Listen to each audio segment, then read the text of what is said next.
लाओ त्से। ये नाम ओशो ने कई दफ़ा लिया। मैंने अपने पिछले पॉडकास्ट में लित्ज़ू का नाम लिया, उसके बारे में बात करी, जिसमें ओशो ने कहा कि शायद इसलिए मैं उसका जिक्र करना भूल गया लित्ज़ू का, क्योंकि वो शिष्य का शिष्य था, पर उसकी किताब की प्रेज़ करी। फिर लाओ त्से के बारे में बताया, लाओ त्से की प्रेज़ करी। तो लाओ त्से के बारे में ओशो कई जगह लिखते हैं, कई जगह बताते भी हैं। ओशो ने लाओ त्से का जिक्र कई बार किया है। तो ओशो ने एक किताब जिसका शीर्षक है ताओ द थ्री ट्रेयर, उसके पहले वॉल्यूम के पहले अध्याय में लिखा है कि मैं लाओ त्से पर बिल्कुल अलग ढंग से बोलता हूँ। I speak on Lao Tzu totally differently. I am not related to him because even to be related a distance is needed.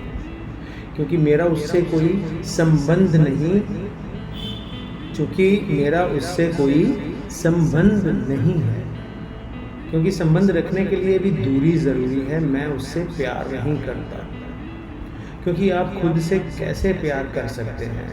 जब मैं लाओ त्से पर बोलता हूँ तो ऐसे बोलता हूँ जैसे मैं अपने बारे में बोल रहा हूँ। ये ओशो कहते हैं। उसके साथ मेरा अस्तित्व पूरी तरह से एक है, क्योंकि ओशो लाओ त्से और अपने बारे में एक ही विचारधारा रखते थे। जब मैं लाओ त्से पर बोलता हूँ तो ऐसे बोलता हूँ जैसे मैं अपने बारे में बोल रहा हूँ। उसके साथ मेरा अस्तित्व पूरी तरह से एक है, मतलब एक ही विचारधारा। ओशो समझते हैं कि लाओ त्से और मैं एक ही हूँ। जब मैं लाओ त्जू पर बात करूँ, यानी लाओ त्जू पर बात करूँ, तो ऐसा लगता है जैसे मैं दर्पण में देख रहा हूँ। मेरा अपना चेहरा प्रतिबिंबित होता है। जब मैं लाओ त्से पर बोलता हूँ तो मैं बिल्कुल उसके साथ होता हूँ, यहाँ तक कि ये भी कहना कि बिल्कुल उसके साथ सच नहीं है। मैं वे हूँ और वह मैं हूँ। ओशो कहते हैं कि लाओ त्से महावीर जैसा नहीं है, बिल्कुल भी गणितीय नहीं है, फिर भी वे अपने पागलपन में बहुत बहुत तार्किक है। उसके पास एक अजीब तर्क है। जब हम उनकी बातों में उतरेंगे तो आपको इसका एहसास होगा। यह इतना स्पष्ट और स्पष्ट नहीं है, यानी उसका अपना एक तर्क है, बेतुकेपन का तर्क, विरोधाभास का तर्क, एक पागल आदमी का तर्क। वे जोर से मारता है। लाओ त्से के तर्क को समझने के लिए तुम्हें आंखें बनानी होंगी, ये ओशो कहते हैं। ये बहुत सूक्ष्म है। ये तर्क शास्त्रियों का तर्क सामान्य तर्क नहीं है। ये एक छिपे हुए जीवन का तर्क है, एक बहुत ही सूक्ष्म चीज। वह जो कुछ भी कहता है वह सतही तौर पर बेतुका है। वहाँ गहराई में एक बहुत महान स्थिरता है, उसे भेदना ही होगा। लाओ त्जू को समझने के लिए व्यक्ति को अपना मन बदलना ही होगा। ये सब ओशो कहते हैं उसके बारे में। मैंने कहीं और पढ़ा भी था इसी किताब में कि ओशो कहते हैं तो लाओ त्से सिर्फ जीवन का प्रवक्ता है। यदि जीवन बेतुका है तो लाओ त्से भी बेतुका है, और यदि जीवन में कोई बेतुका तर्क है तो लाओ त्सू के पास भी वही तर्क है। लाओ त्सू बस जीवन को प्रतिबिंबित करता है, वह इसमें कुछ भी नहीं जोड़ता, वह इसमें कुछ भी नहीं चुनता, वह बस जो कुछ भी है उसे स्वीकार कर लेता है। आपको ये किताब पढ़नी चाहिए, द थ्री ट्रेयर्स।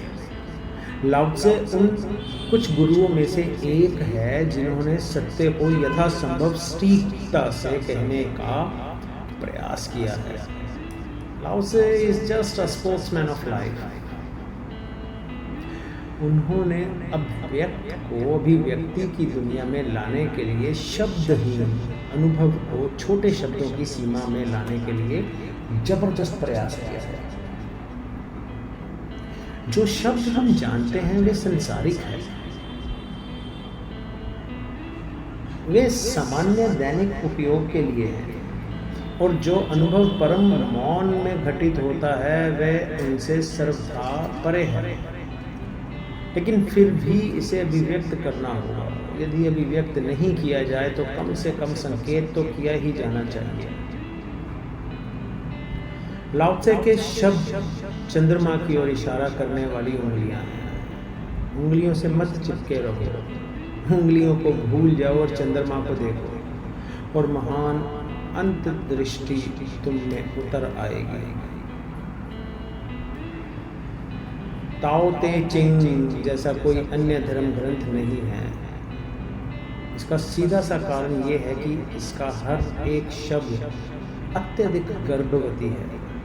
मतलब शब्द के अंदर शब्द, उसके अंदर शब्द, उसके अंदर न केवल अज्ञात के साथ बल्कि अज्ञात के साथ भी शब्दों का उपयोग केवल संकेतक के रूप में किया गया है। रास्ता दिखाने वाले मील के पत्थर जो आपको आगे बढ़ने के लिए कहते हैं, वहाँ रुकने के लिए नहीं कहते हैं कि तुम वहाँ रुक जाओ। ये सब लिखा है ओशो ने अपनी एक किताब जिसका शीर्षक है कम कम येट अगेन कम, उसके 11वें अध्याय में।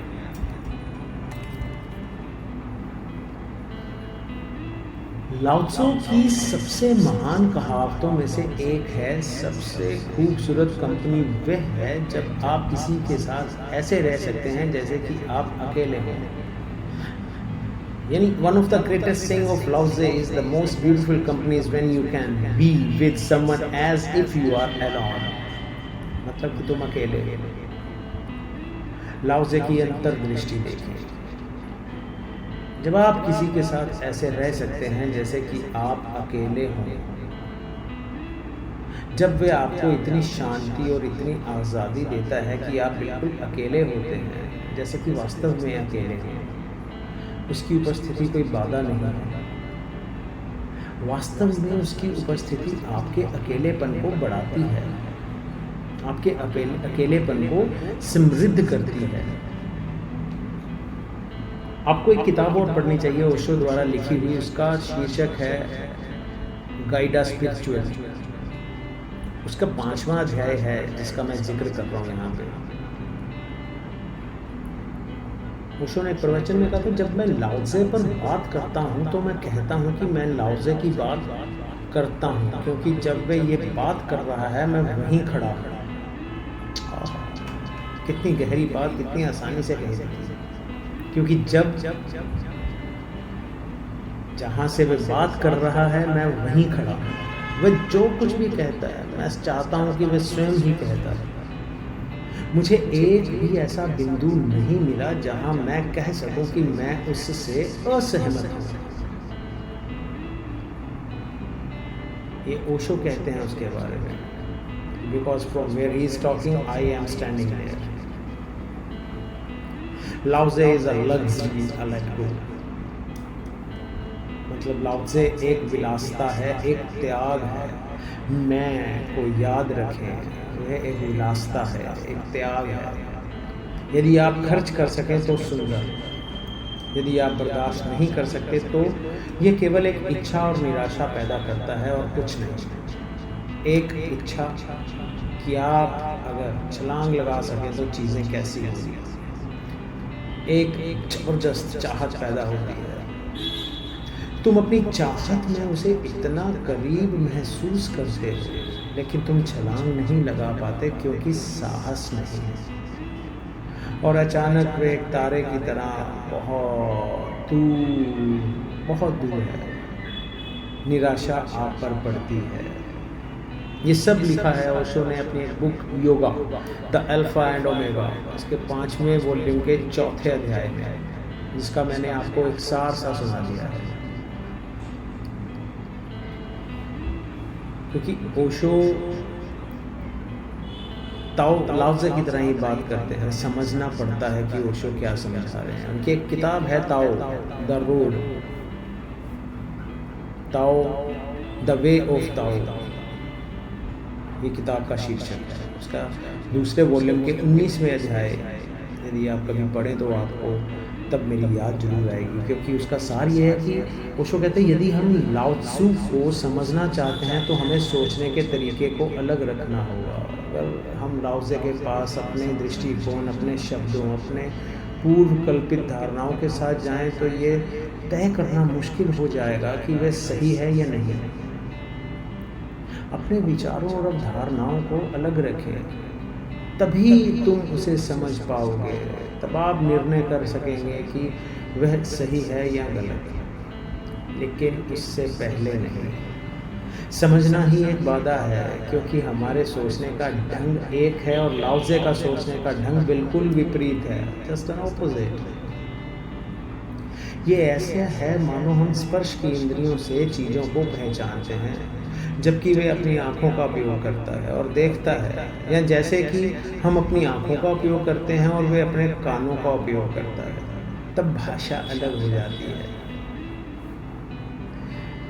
एक किताब है द वे ऑफ ताओ, उसके दूसरा वॉल्यूम और 19वां अध्याय पढ़ने के काबिल है, पढ़िएगा ज़रूर, आपको पता चलेगा लाओ त्से के बारे में। ओशो को और गहरा आप देखेंगे, और गहराई से समझने की कोशिश करेंगे, बहुत गहरा, बहुत महान दार्शनिक हैं ओशो। अपनी बातों को नॉर्मल तरीके से बोल जाते थे वो, बस हमें समझने भर की देरी है। समझना चाहिए, ये हमारी एक नैतिक ड्यूटी भी बनती है, कर्तव्य है हमारा ये नैतिक, उसको सहेजना, समझना। तो जिन किताबों का मैं जिक्र करता हूँ तो आप एक दफ़ा अगर टाइम मिले, समय मिले तो पढ़िएगा ज़रूर। और तब तक आज्ञा दीजिए, नेक्स्ट पॉडकास्ट में बात करेंगे किसी और दार्शनिक के बारे में, ओशो क्या कह के गए हैं। But don't forget to like, subscribe and share my channel, because आपका साथ ही है जो इन बच्चों को इनकरेज कर रहा है, मुझे कुछ बोलने के लिए इनकरेज कर रहा है, और मैं आपसे शेयर करता हूँ। जल्दी ही मुलाकात करते हैं, आज्ञा दीजिए। जय हो, जय हो।